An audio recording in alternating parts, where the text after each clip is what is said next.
What is up, good people? Welcome back to the video version of the Tone Mob Podcast. Thank you for being here. I appreciate you so much. And just a reminder, if you prefer audio podcasts the way I do, well, you can get those wherever you listen to your podcasts at. You can go to Spotify, Apple, etc., where you can find 400 and whatever episodes on your podcast player. But if you like videos, well, guess what? You're in the right place. And this week, I am talking to my friend, Mr. Joe Branton from the Guitar Nerds podcast. The Guitar Nerds has actually been running, I think, longer than Tone Mob and Chasing Tone.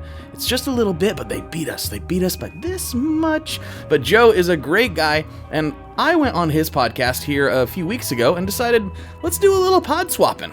Let's go on each other's shows. We've done it a bunch of times, but, it's always a good time to talk to my buddy Joe. We get into my first Stratocaster. We get into a new bass he has. We get into a lot of gear talk on this episode. This episode is like 100% gear talk. So if you are a guitar nerd, well, welcome to this episode with Joe from the Guitar Nerds. Let's get into it.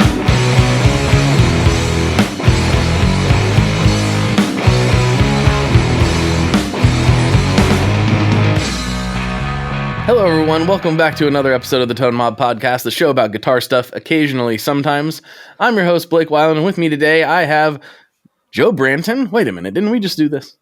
We did just do this, but that was on my podcast and now we're on yours. We often do this, don't we? Just sort of podcast exchanges. Yeah, I think it makes sense. You do it once a year, once every, so often, 6 months, whatever the interval. We don't actually have a scheduled interval. We just randomly, I think we feel a vibe in the air. Like, I need there's Branton back on the podcast. I can feel it. You feel it. The air that travels across the pond and unites us. Yes, there's a vibe that goes out. And neither of us can control it or understand it, but we have to answer the call. That's all we can do. Yeah. Instinct. Yeah. Yes. So since the last time we recorded, which was for the Guitar Nerds podcast, for all the listeners, if you have not listened to Guitar Nerds, I don't know how you got here, but yeah, seriously, go check out Joe's podcast. We were talking about some other stuff off the air, and then I said, well, hey, I've got a new guitar since the last time we talked, which was only a week or so ago. And you have too. So tell me about it. What'd you get? Well, okay. So I'll give you a little preamble to it. All right. I've just come out of this point in time where I was really obsessed with like classic tone, edge of breakup. I'm talking, dear listener, about like more with the bass focus here, with guitar stuff too. But I play bass in my band, so really into like flat wound strings, old P basses, simple tone like aggressive compression, and edge of breakup amp like Ampeg B15 style tone. And I think that's really where my heart is. But we're just starting recording a record with my band, and when there are long periods of time where the band aren't touring and stuff, I'd start focusing more on me and what I like. And I think what I like is those things, flat wounds, B15s, that's me. But the band is an instrumental prog band, 70s inspired. And every time I get back into doing stuff with them, I realize actually what they need is jazz bass tones, lively strings, and lots of effects, and fretless some of the time as well. So I moved from precisions back to jazzes recently. I'm going on a big wah journey at the moment. I'm really excited about the new JFX sort of Mooga Fuga clone filter, low pass filter, because you can do like expression out on that. I haven't seen this yet. Okay. Oh, I only saw it today on. What's that fella's name? That Instagrammer, William J. Bennett. Bennett the Third. I can't remember. He's got a lot of syllables. Yeah. He's such a wonderful man. He's such a great guitar player. His videos are insane. I always love them. They're always. I'm gonna get it. I'm gonna look this up for the listeners because. Okay. Yeah. I don't want to do him a disservice because he does great content. Yeah, and we'll let you know, dear listener, where you can watch his videos. But all of his videos. William John Bennett III. William John Bennett III. There you go. It's a solid name for a solid man. But Yes. yeah, all his videos are great. He always does like 3 sound samples for every pedal he reviews. Beautifully shot, dead simple, 60-second videos that tell you everything you need to know about how the pedal sounds without any of, any of that. This is a game changer. I think YouTubers should be banned from using the term game changer. But what if you're reviewing a game changer audio pedal? That's okay. In that instance, Okay, that's all fine. right. But yeah, so really excited about that JFX filter pedal, going on a big wah journey, lots of flanges, lots of phasers, slow phasers, fast flanges, that sort of thing. And so whilst I'm building up this new pedal board, I realized I don't have a fretless at the moment. I sold both my fretless, so I needed to find one. And there's this great Instagrammer and YouTuber called Matt Parker Bass. Oh yeah, on Instagram. Yes. Brilliant bass player, lovely fellow. I talk to him a lot because I think we're both, similarly addicted to buying and selling gear. And he found like 30 minutes from him. This is only yesterday. 30 minutes from him, which is miles from me. He lives in the deep south. And I realize I'm on the south coast, but he lives in like the southwest, which is like the weird, everything's strange. There's no Wi-Fi or internet, like it's a weird bit of the country. He lives down there. In the town next to him, there was a 1984 Tokai jazz sound in fretless, in sunburst, rosewood neck that someone had, because those old jazz sound fretlesses were unlined. And someone has added lines to them, which is very useful because when I'm playing fretless, I would love to have unlined because it looks so cool. But when you're on a stage and I like bounce around a lot and you don't know what the lighting's going to be on a sound or on a stage, you don't know what the lighting's going to be, and you can't hear yourself well enough to know. Right. So you need the lines. I need the lines to tell me that I'm in tune. So really exactly what I want. And also 1984 is my birth year. So a birth year bass. Perfect. I've never had one of those. Perfect. My favorite finish, my main jazz bass is sunburst with a blackguard and a rosewood neck. So and it's like a 60 style. This is very much the same thing, but made by Tokai. Gorgeous, so worn down. Like the bridge pickup has all this wear around it, where someone has obviously like had their thumb stuck right into the top of the bridge pickup and been really digging in. Like it feels like it's had a lot of play over its 40 years of existence. So very chuffed. Also, dirt cheap. It was shockingly cheap. Yeah. And so you did indeed acquire it. It's on its way, or is it here? It's on its way. Yeah, I gave Matt a shout, and I was like, Matt had shown me it, and I was like, yeah, would you mind? I'll give you the money if you can go pick it up. And so he went and picked it up yesterday for me, and called me to that. He told me it was a very strange experience, really weird house. Yeah, they were telling him how they didn't believe in Wi-Fi, and so in order to pay, they had to go down the road because there was no reception in their house, and he needed to bank transfer it. So it's all very weird, but it's fine. It's done. And that'll be winging its way to me. We've got another Bristol here in the UK in Bristol. We've got another guitar show next week, the What's Up Nerds guitar show, which started as like a pedal show. It's its second year, and it's got a lot more luthiers and things this year as well. So I'm going to see him at that and collect it. Very nice. Very excited. But you also picked up something then, Blake. I did. I think you already saw it, but this is the first time I'm talking about it on this show. It was the Sunday after we recorded.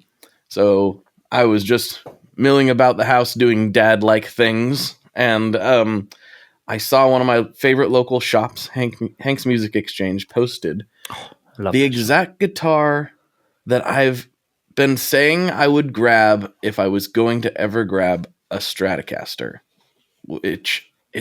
I didn't even know this was an option, or I would have been looking for this exact thing sooner. So I've always said, and I've said it on this show before, if I get a Strat, I want it to be a big headstock. I want it to be the best one. Yes, rosewood fretboard. I want it black on black, Those were my things. And I wanted the traditional Strat layout because I've got tons of humbuckers. I have humbuckers covered pretty well. So I wanted the traditional Strat layout so I could have a wider variety of sounds at my disposal. Would you want to go like hardtail with something like that? Well, that's again, like I've got hardtails. I'm riddled with hardtail guitars around here. I have them. Okay. So I wanted to live with the Strat trim. I've never lived with one. I've played them obviously, but I've never had one around.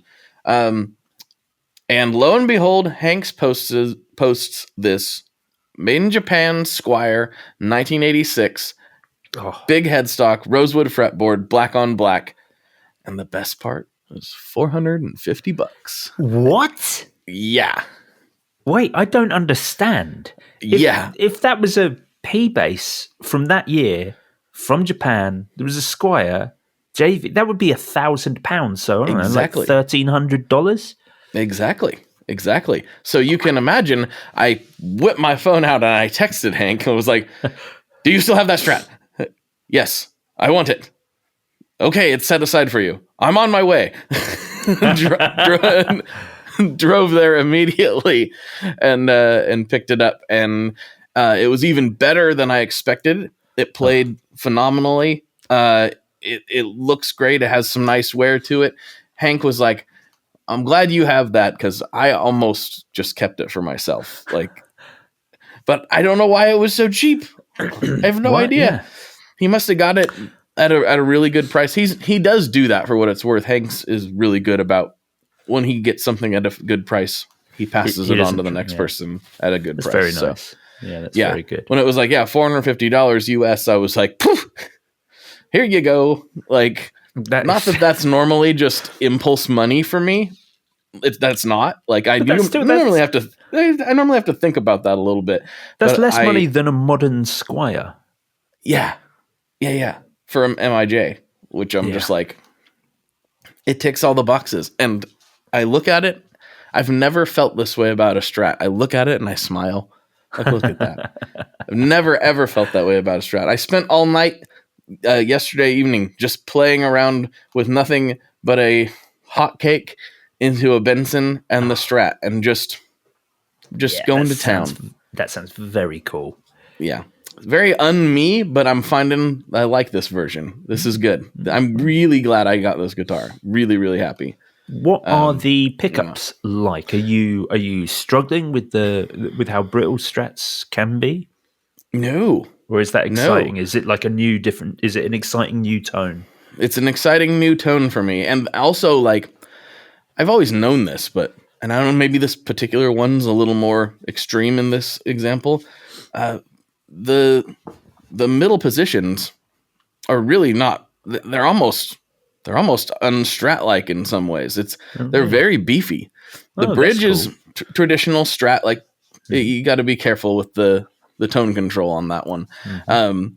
But everything else is really easy to dial in, and I can't get off of the neck pickup. I'm just on the neck pickup at all times. I was going to ask where you find yourself sitting. Neck pickup. Mm-hmm. It is a great sound. The neck pickup on a Strat just on its own.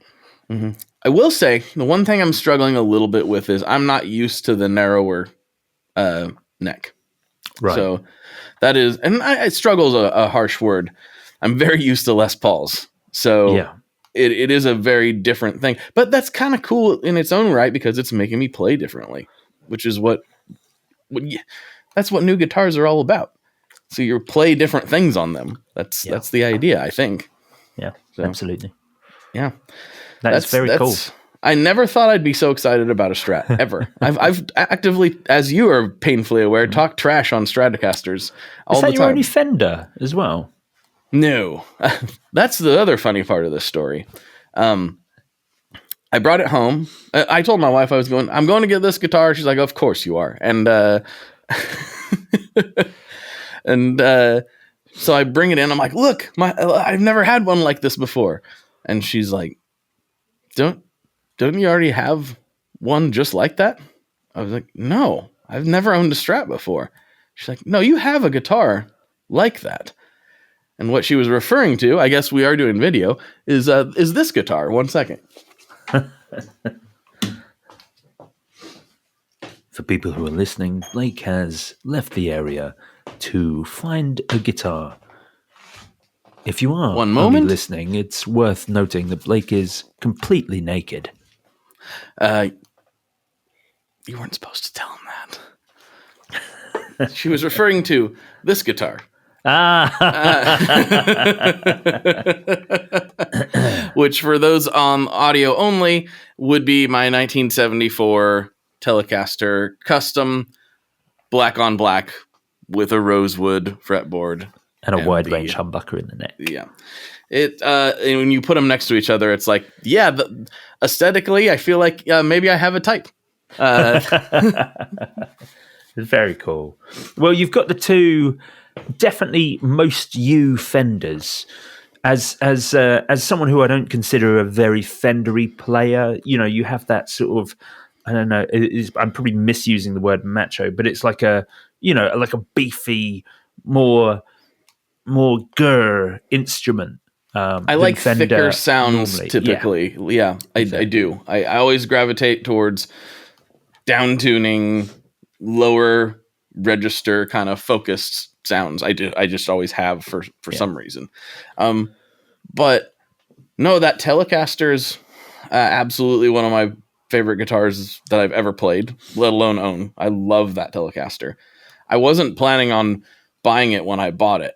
I wanted to look at it, but I brought sounds stupid. I did bring the money for it in case I loved it, but I was just like, we'll see. You were prepared to not get it. Yeah. Yeah. And I played it and I was like, no, this is coming home. Have 70s Fenders done the same thing in the US as they have here in the UK? And that, I feel even 5 years ago, 70s Fenders have a mixed reputation. Obviously, there's a point in time in the 70s where they weren't always that good and very heavy.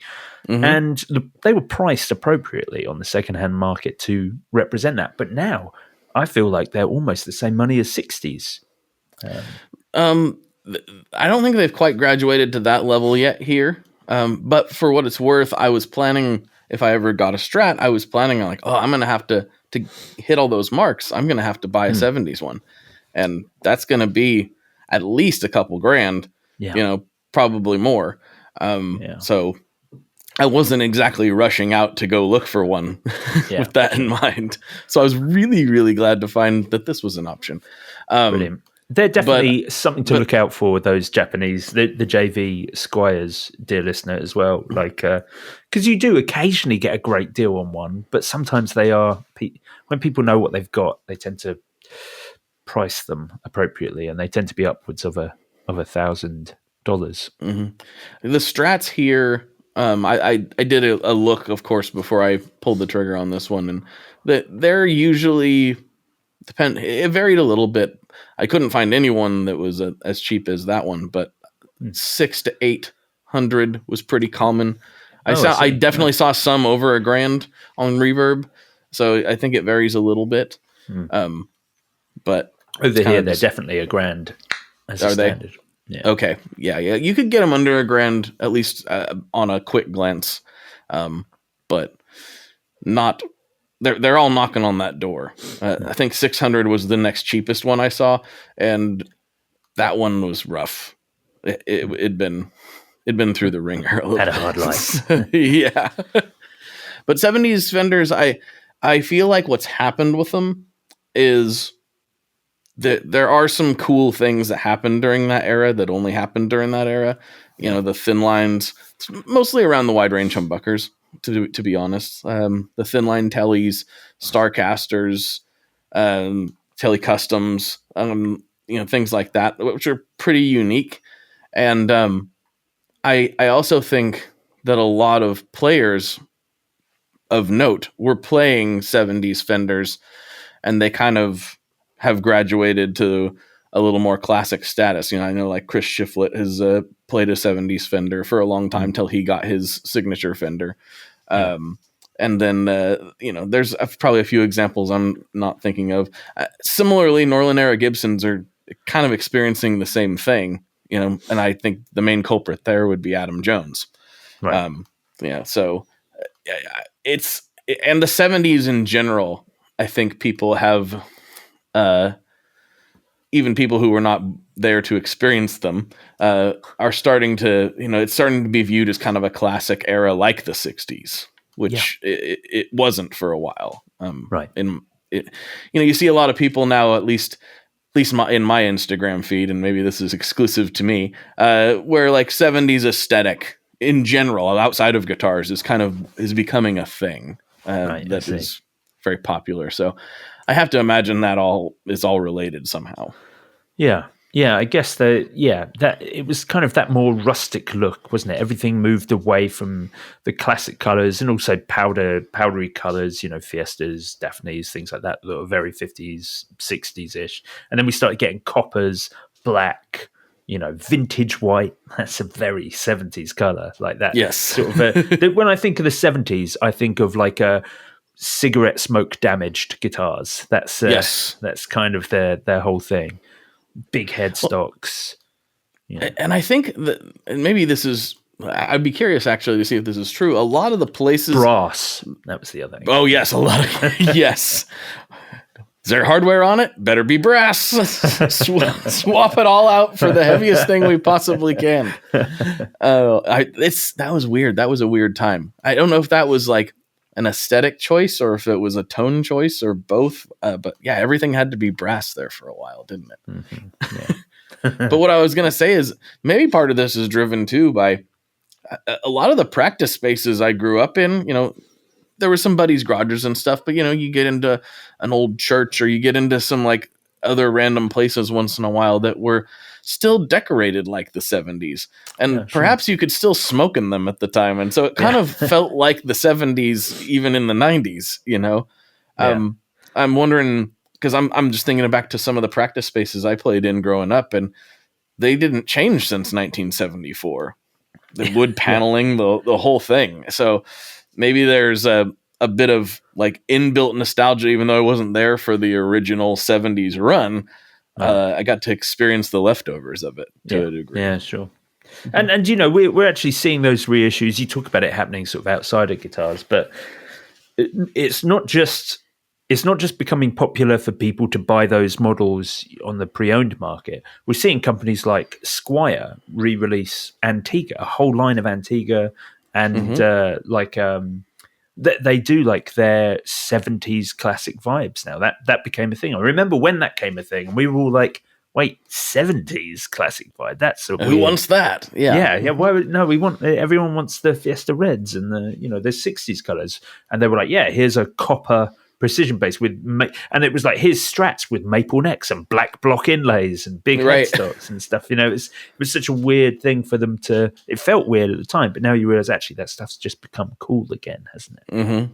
I mean, and it's happening too. I think anything basically 1995 and older, almost feels vintage to some degree, right?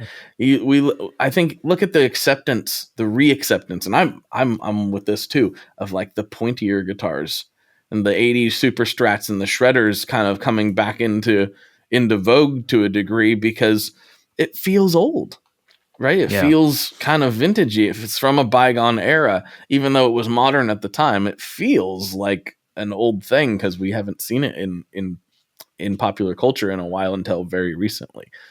So. I think those sorts of guitars will have a harder time really ever becoming very popular again, just because I feel that metal and the especially progressive metal and popular metal these days is very forward thinking and progressive in nature of how it thinks as well as the type of music that it makes.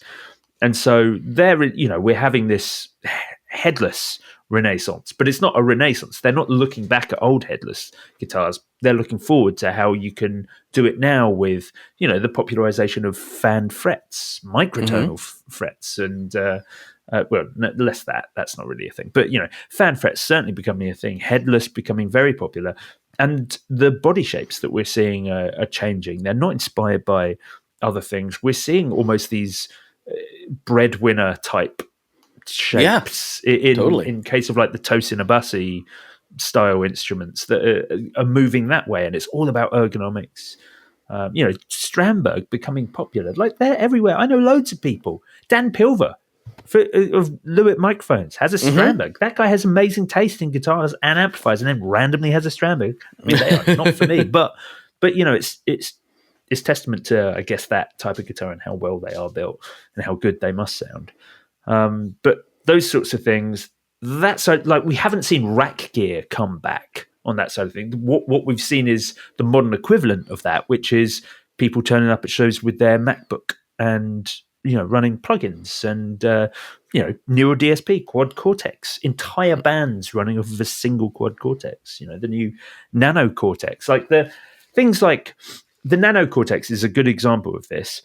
Their like main picture for the Nano Cortex on their website is a guitar, the Nano Cortex, a pair of headphones, and a laptop. And I see that and I'm like, I can't think of anything less rock and roll than this image. Like, this is the opposite of why we all got into music, but not for that genre, that area, those types of players. Sorry, I've gone off on one on this, but no, I like it. Yeah, I like it. So whilst I think we're looking back, loving the 70s, loving the 60s especially, and it depends where you are. In American stuff, it will always just be the 60s and 70s. But when it comes to the 80s, Japan were just so good. They had so much amazing stuff that was coming out around then. So we're always going to look back at those things. And it's why all the boutique stuff that we like are, sort of other reality 50s models that never were. It's that sort of vibe. Whereas the, modern metal stuff looking forward, looking for the next thing. How can they make guitar playing better, easier? It's them, it's their style, it's their modernity that's meant that silent stages have improved so much, because players like us certainly weren't pushing for it, but it has made touring better. It has made gigging more affordable for musicians in this industry that's very difficult to make money in. If you also don't have to hire a huge backline crew to bring everything in, you can do it all off of a Quad Cortex or a Kemper. Then sorry, there you go, rant over. But it's I don't know. It's I find myself kind of slotting into both camps oftentimes. I mean, most of my tastes in guitars tend to run in the more vintagey direction, even the like boutique stuff I have. But I do have a 7-string that I love that's more modern. It's a somewhat classic shape, but I do love it, and it's a little more of a modern.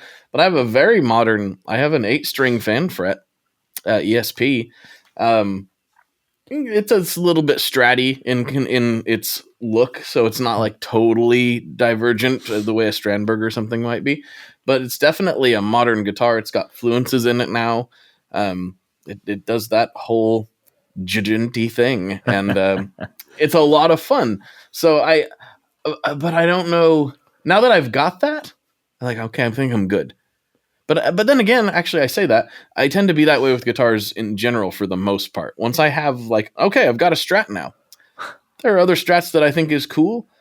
I probably won't get another one, most likely. I probably, like, I keep saying, like, the next thing's probably going to be like a Gretsch or something like that, because I don't have that. You need a Penguin, yeah. I think I need a Falcon.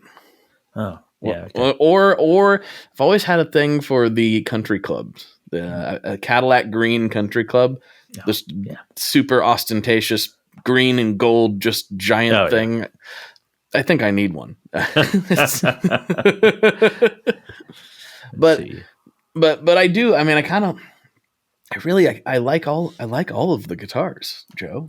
I do. You were talking like asking how many Fenders. So I got those 2 Fenders, but I have my Carmine Street Jazzmaster, which is very different, but at the same time, just classic Jazzmaster appointments, things. I've got a Jennings Navigator that it's a Telly, for like a traditional Telly for all intents and purposes.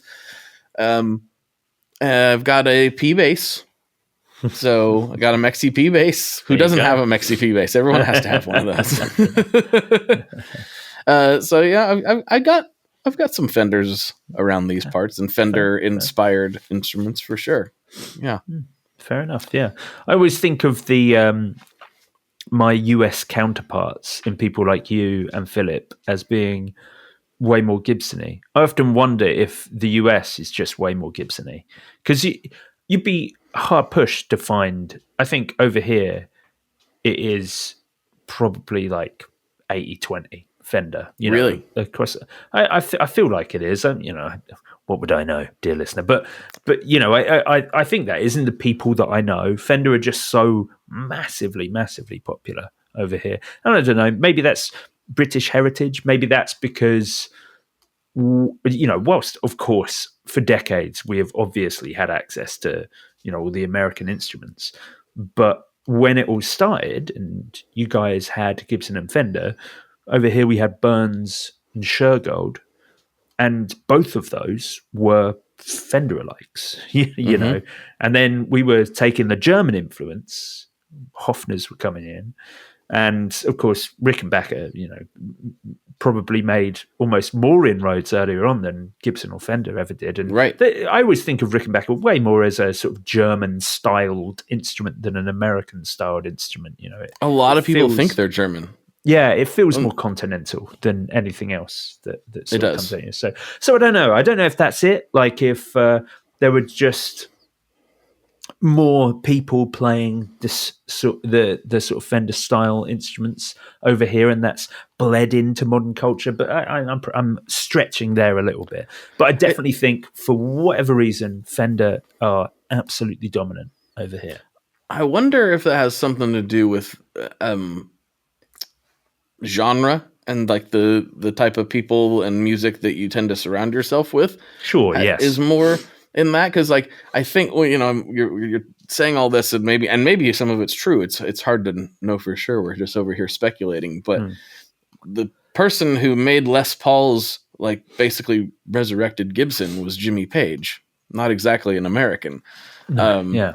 So so to some degree, the Brits have had a huge influence on the rise of Gibson. I mean, to me, I think of rock and roll, and I think of a Gibson into a Marshall in the most classic sense. That might not be what I want, but if I'm just picturing the image of rock and roll, it's going to be like totally Angus Young with an SG into a Marshall type of. You're right. I'm just ignoring that sort of whole side of things and only looking at the origins. Yeah, you're totally right. I guess I'm just trying to work out why it is the way it is. Maybe it's just a trend for Fender. Maybe it's the nature of music today. Indie, I guess, seems to rely less on that sort of thicker Gibson-y sound. And, we don't really have a country scene or anything over here, which I think probably helps out on those sort of Gibson-style sounding instruments that you'd have. But definitely, I think with Philip and I, all day long. If I think about our different, I mean, he likes some of the same stuff I do, but he's much more of a blues guy. Yeah, he and there's a lot of Gibson influence in that. There's a lot of Fender influence in it as well, but his style tends to be a little more Gibson-y from what I can see. And then I think my Gibson love comes from a different place, which I mean, I grew up, with in the punk and hardcore scene and stuff. And like a bunch of the people in the heaviest bands were playing Les Pauls and Les Paul Customs. So I was like, yeah, that's what I want, Yeah, that's and so I think that's where it came from me. And then my dad, even though he's a country guy and it took him until I can't remember when we got him his Telecaster for his 45th birthday or his 50th birthday or something. We got him a Telecaster as a family, and it was his first Tele. Before that, he had Gibson. That was his only electric. It was a ES, not an ES. Excuse me. It was a 335S, which is the solid body 335 shape. Yeah. It's a cool guitar. It's a cool guitar. It's awesome. He's like, oh, is that cool? I'm like, yes, it is. If you can't find it one day, don't look in the shred shed. It won't be there. Yeah. But yeah, it's that was his electric for years. And so he always just kind of liked Gibsons for, even though all his heroes, he's a massive Waylon Jennings fan. That's like his number one artist probably. And I'm huge on Waylon too, but classically that's a Telecaster. So I don't know where the Gibson influence came from my dad, but the fact that my dad liked Gibsons as a kid, I'm like, well, I like Gibsons too, because my dad does. So I'm not sure if the influences always make sense, because I'm not sure. Pretty much everybody he listened to would have been more inclined to play a Telecaster, which is interesting. Yeah, when I think about it. I'm just working through this too, by the way. Yeah, exactly. I sort of just threw it out there in the middle there. Yeah, I guess I think it's probably more isolated than I'm than I'm sort of suggesting it is. I think when I like the shows that I go to, the bands that I play with, and the gigs that I go and watch. I think I was at a gig like 2 nights ago, and it was Telecasters. Everyone had a telly. Yeah. All the guitarists were all tellies. One was this incredible band, Sang Freud, really, really great band. Their guitarist, Charlie, I can't remember his surname. He is one of the most textural, creative musicians I've ever seen, and he plays it's a Japanese Telecaster with a Strat neck on it. It's absolutely fantastic. This gorgeous, it's like the wood grain is almost textured on it, but I think it's just age. And then it's got it's sort of walnut stained, black plate, rosewood Strat neck. Really lovely. And then the other band, Peach, who are really, if honest, like just a heavy guttural grunge band that are, again, texturally really interesting. And their band setup is they have a bass 6 on one of those Gretsch baritones, and then the guitarist plays a Telecaster and it's one of those Japanese Telecasters that had the Seymour Duncan like mini humbucker, like the Rickenbacker mini humbucker in the neck. Great, and he really interesting. Through a Vox AC30 with an electro-harmonics disaster area basically on all the time. Disaster area, is that the right name? I was going to say, I don't know what that one is. It doesn't matter. It's something. But yeah, really great. But both Telecasters, and I think about sort of trying to think of other bands off the top of my head, and I'm always like, well, it's either a Jazzmaster, a Telecaster, Jazzmaster, Telecaster. Yeah, everyone sort of seems to be around those things. You do see SGs. I see SGs around, but SGs for Gibson managed to sort of, they're the almost the Fender OK Gibson in many ways, just because they're lightweight. One guitar I see never ever, Les Pauls. I love Les Pauls, but I can't think of a band that I know. And I'm just talking about bands that I play with and little bands that I go and see. Obviously, plenty of big bands with Les Pauls. But on a sort of young people coming up, I can't think of anyone who plays a Les Paul at all. No, you make a good point. I mean, I think, I know that was it last year? Scott was going to one of the bigger music festivals in the South, and he texted me. He's like, I have not seen a Gibson here. Period. Really? Wow. Yeah. Wow. But then, weirdly enough, even though this is typically associated with country music to Telecaster, I mean, Tellies can do anything, but you hear some of those solos and they're like, that's a Telecaster, right? Yeah. That couldn't be anything else. But when I went to a country music festival that same year, and I was like, there's a lot of Gibsons here. There's a lot of Les Pauls. A lot of 335s. So it's kind of weird. I think it is very genre dependent, but like you said, you don't see as many of the young people playing Gibsons, but when you do, it does seem to be kind of in that punk rock adjacent arena, you know? Yeah. For sure. I'm thinking of course, like the most recent thing would be like the Youngblood SG. Right. That he's given out at shows, which I think is fantastic. It's very cool. Love that. Whether people like his music or not doesn't really matter. The guy's introducing people to guitar. So yeah, definitely. But that's in a pop punk kind of arena, which when I was growing up, a lot of those people played Les Pauls. So yeah, sure, yeah. Les Pauls and Strats with humbuckers cut into the bridge. That was yes, all the time. Yeah, all the time. Yeah, I always thought that was weird. Like so many people did that. Like, well, I say so many people. I'm thinking of, Billy Joe Armstrong and Tom DeLonge. Both of them had single coil Strats that they'd cut angled humbuckers into the bridge. I'm like, were guitars with humbuckers not available off the shelf or something in California in the late 80s? Like, just buy something else. Then again, you think about where those guys came from, and it's just like, I'm just here in my practice space with a soldering iron. I'll see what happens, right? Yeah. It does make some sense when you think of it in the context of what those guys, and especially Tom DeLonge. Like, Tom DeLonge very much seems like a guy who would fly by the seat of his pants and just see what happens. Yeah. But it does make you wonder where they got the inspiration to do that, because obviously those things were available. Super Strats were not new things by that point. No, exactly. The 80s, we were hot off the heels of like hair metal.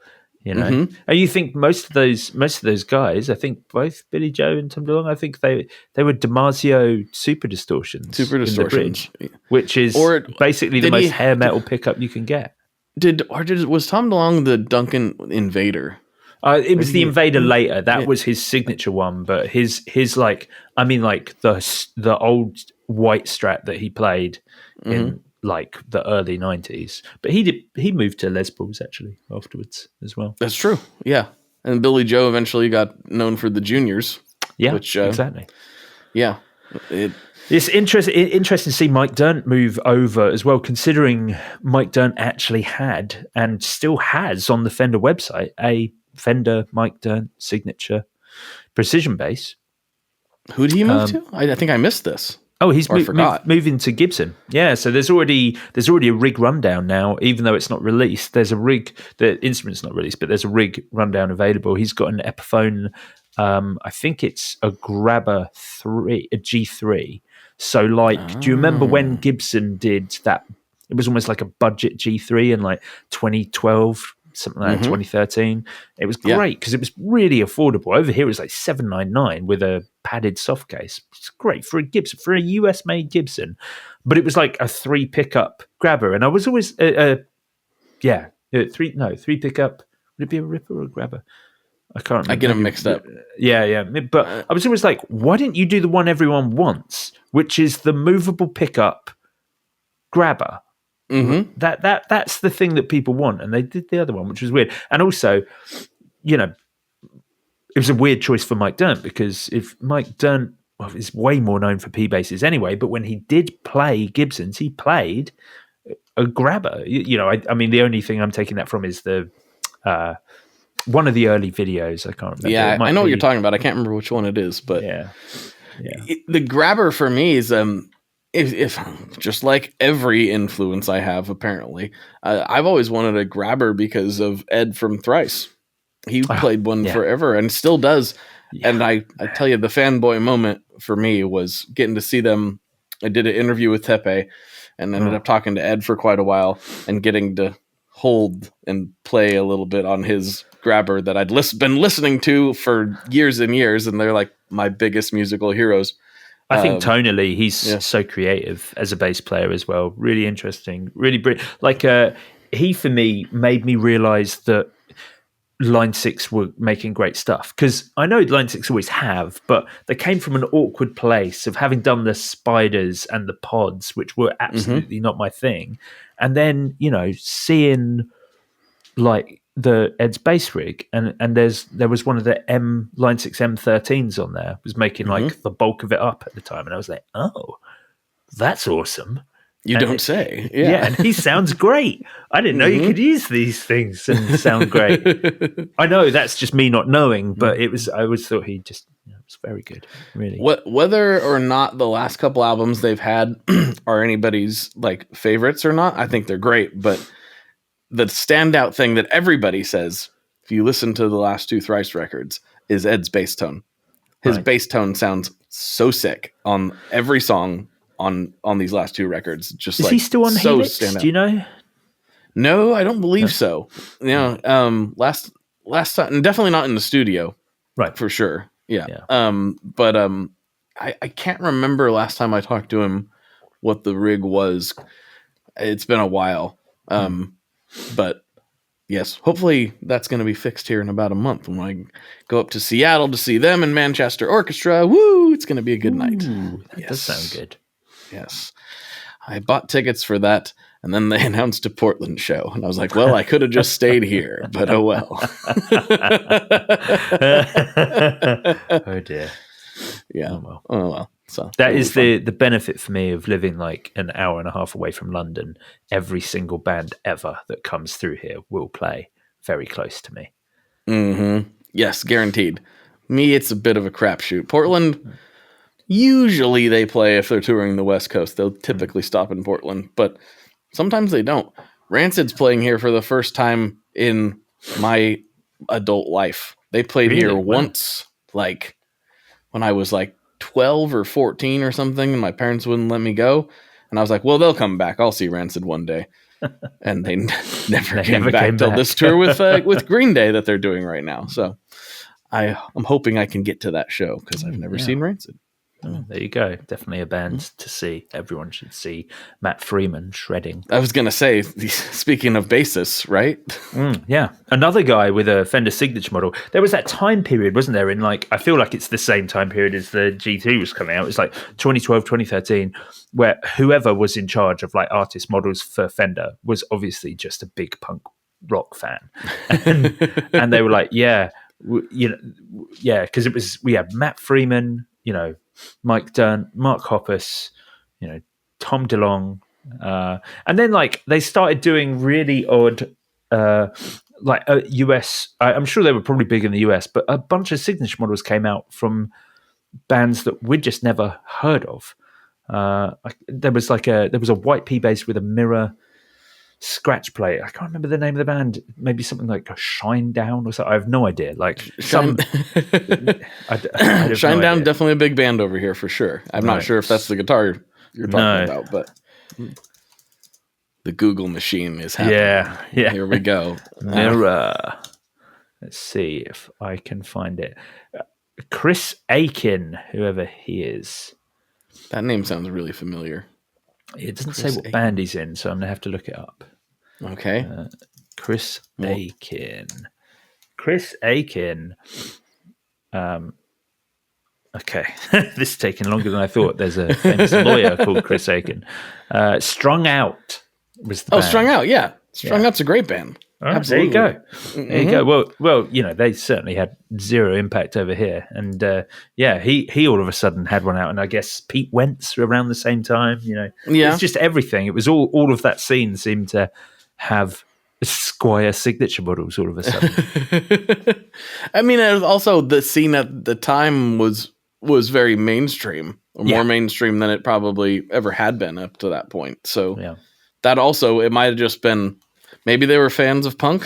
Yeah. Maybe they were like, punk is enormous right now and we need to focus on it. Yeah, you're probably right. Yeah. It could be a little of both, I suppose. Mm-hmm. That certainly was my breaking into it. It's way cooler for everybody to be like, well, first time I heard The Clash, that really set me down the road. But no, I got into punk just like everybody else my age via Blink-182, and then you work your way down to The Clash and the Sex Pistols and all that stuff. Bad Brains. Found all that later. I unfortunately can't be the cool guy. I was like, the first thing I listened to was Black Flag. No, I was born listening to Black Flag. We definitely don't get the cool things that like the generation before us got to sort of, cut their teeth on the beginning, the start of like proper rock and roll and just sort of the gigs that they would have got to see. And we're like, I feel like we found taste, but we all came from pretty rubbish 90s punk bands. I blame California. But maybe I don't know. I still like all that stuff though. Like, Yeah, it's I just do, because but I like it like it's like a dirty pleasure though. It's not like I don't like talking about it. oh, I don't have that. I like Oh, got really? over that. I got over that in probably about age 20. I'm gonna say 27, 28. By that point, I was just like, I don't have guilty pleasures anymore. I like what I like. Fair enough. Fair enough. I don't care. I don't care if anyone knows that I love George Michael. I do. It's fine. Well, there you go. I Fine mean, with me. that actually is a Blink-182 poster on my wall, so I guess. Oh, is it? Yeah. Cameras, you got just enough bokeh that I can't quite tell. I see your play here, Mr. Branton. Very clever. Yeah. Well, let's see. We're knocking on the door. This was a great rambling episode. I really enjoyed it. Very on topic. Yeah. You know, we did a lot of gear talking of various sorts. That was good. I liked it. We did. So we talked about your bass that you have on the way, and I want to just close this episode up with what kind of new stuff do you have? What's exciting you at the moment? Because I mean, we both live in this world, but we both kind of see different things at different times. So, so what's things like new gear that's coming out that's exciting, or just new to you, like things you're excited about in general. Whatever's tripping your trigger at the moment. The big thing for me actually is that I'm going on a big wah journey at the moment, and really trying to discover wah. It's an effect that I have very no skill with. I remember even demoing a wah pedal with Matt, and I was rubbish at it because I just had never built the foot skills to coincide with my guitar playing. And I've recently discovered that it's the best sound ever and should always be on. And I don't have any wah pedals, so I've started trying to purchase wah pedals to try things out and work out what my taste is. Obviously, I have a Helix, and that's got a bunch of models in. I've got the Boss MS3, again, a surprisingly large amount of models, like more than on the Helix, on the MS3. I was very strange, but really good. But of course, you're doing, those with expression pedals aren't really designed for that sort of thing. So I'm trying to get into Snarling Dog at the moment. Because they make some great wah pedals. They're a lot of money because they're real sort of, connoisseur's choice. But that's kind of where I am. Yeah. I need pedals. I also want input. So, I'd love some suggestions from you because you're just asking the wrong guy about. Yeah, I guess so. Yeah. I can't do it. I have a Jimi Hendrix Dunlop wah. I can't do anything with it. Right. I'm plug it in and I'm like, when I hear people that can use a wah properly, it gets my blood flowing. It's like, oh yeah, that sounds awesome. And I plug it in and I'm like, don't ever touch a guitar again. It sounds so stupid when I try to do it. I've never figured it out. I'm sure there are people out there who go, just move your foot in time.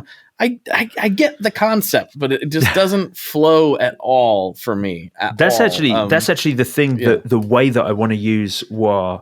And the reason I've never got into it, because I don't like that. When people just use it almost the way that an auto wah would be, where it's just accenting rhythmically, that's not a good sound. I'm talking about when people use wahs, it slowly, and I know you could do that with a slow phaser or something, but you still have the ability to then give it a little bit here, so it can work dynamically with the riff or the progression you're playing, but in a much more intricate way than if you're just, bopping along to the BPM of the song. And so, that's what I want to. And it's not just wahs; it's filter pedals that have expression out as well, because you can get massive sweeps on those. Is why, again, coming back to that JFX copy of the Mooga Fuga low pass filter, that's exciting. So things like that. That are definitely where I am right now. Gotcha.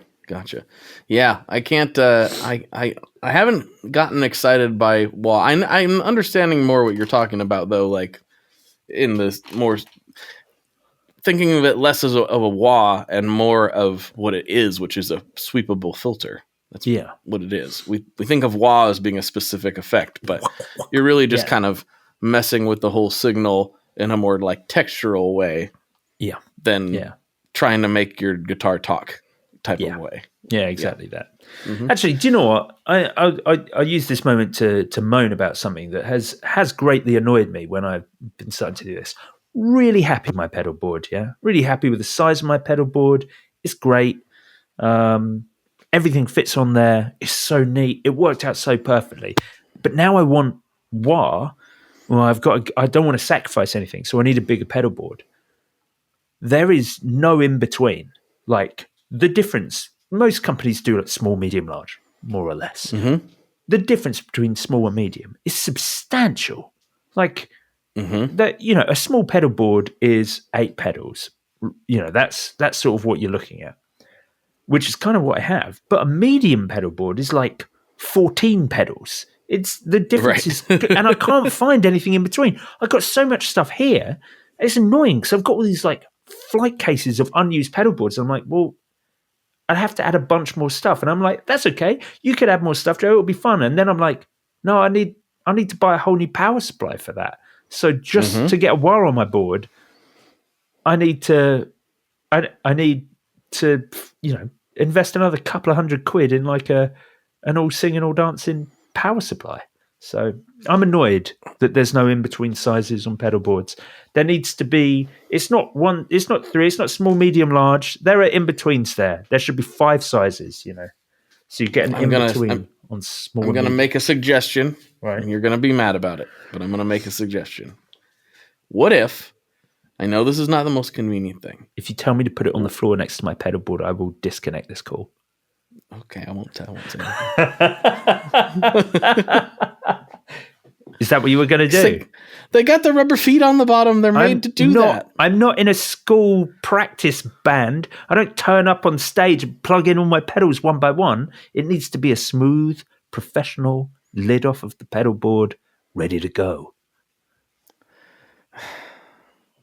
But you're right. Fine. I probably am. I guess. Yeah, it's just fine. You spend a bunch of money on power supply and a bigger power pedal board, then do whatever you want. That's fine. Yeah, that's it. Yeah. That's my choice. Yeah.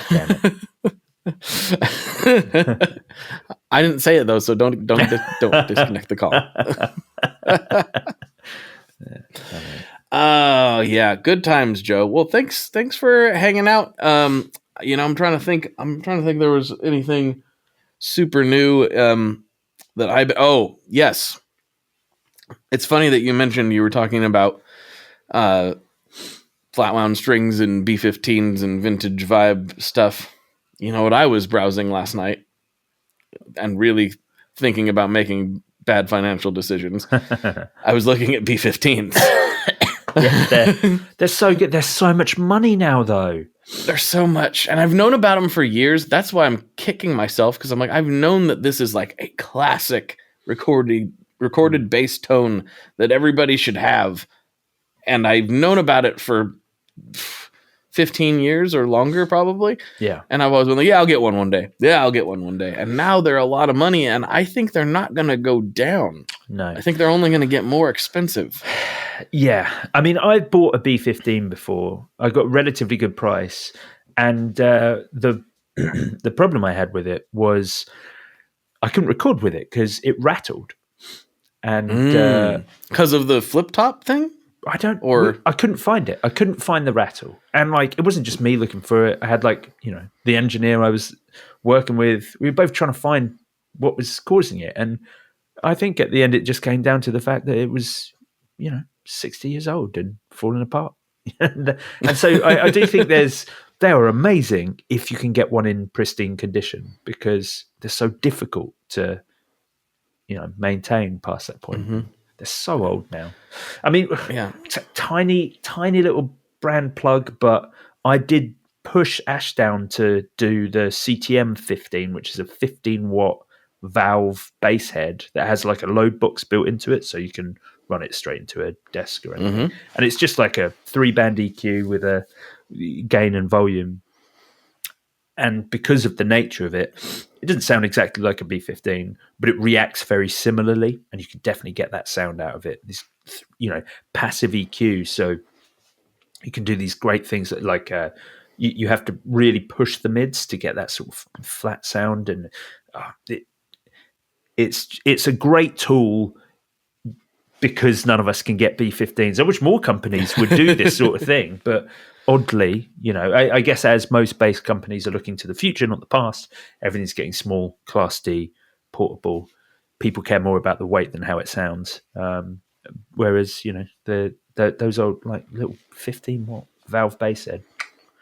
That's It's funny that you bring that up because that is something that I thought, I was looking at the B15s going like, because I saw one come up for sale near me or it sold rather quickly actually. And I was like, I missed that one. That was not a terrible price. See what else I can find.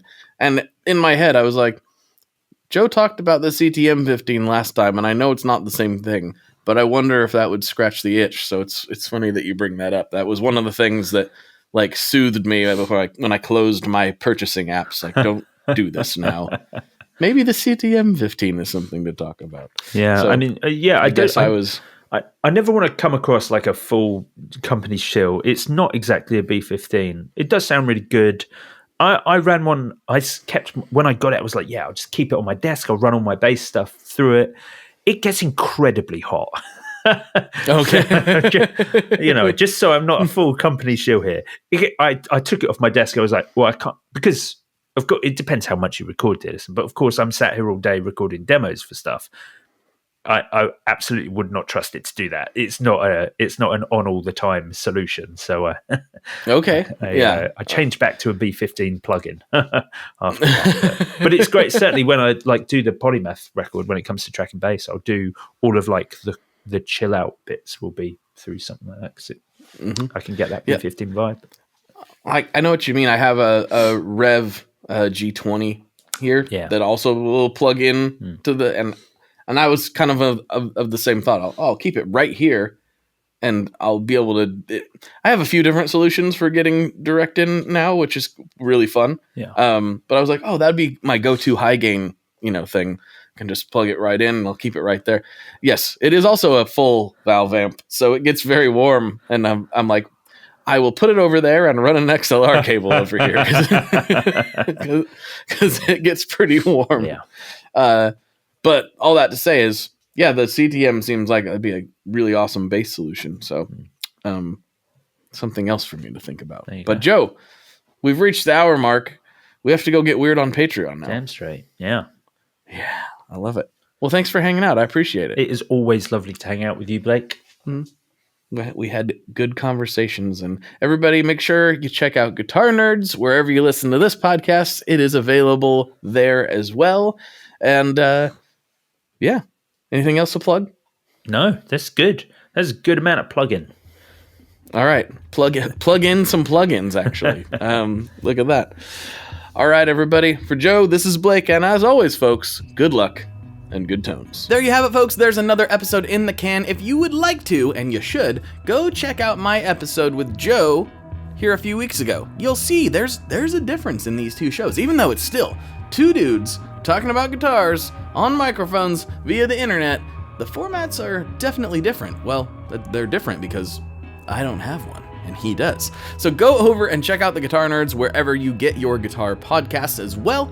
And don't forget, like I said in the beginning, if you like audio podcasts like I do, then make sure you get the Tone Mob podcast wherever you listen to your podcasts. I know maybe you found this via YouTube, but there are 400 plus episodes on your podcast player of choice, and of course, here on YouTube as well, if that's more your thing. Welcome to it. Thanks for watching. Like, comment, subscribe, all that good stuff. It means the world, and check out the rest of the stuff here on YouTube. Thank you so much for hanging out. It means the world to me. I really, really appreciate you, and I'll talk to you on the internet very soon. Oh! And I forgot, patreon.com/tonemob for bonus episodes that come right to your ears every single week. Don't forget about that. Yeah, okay, whew, that was close. Anyway, later.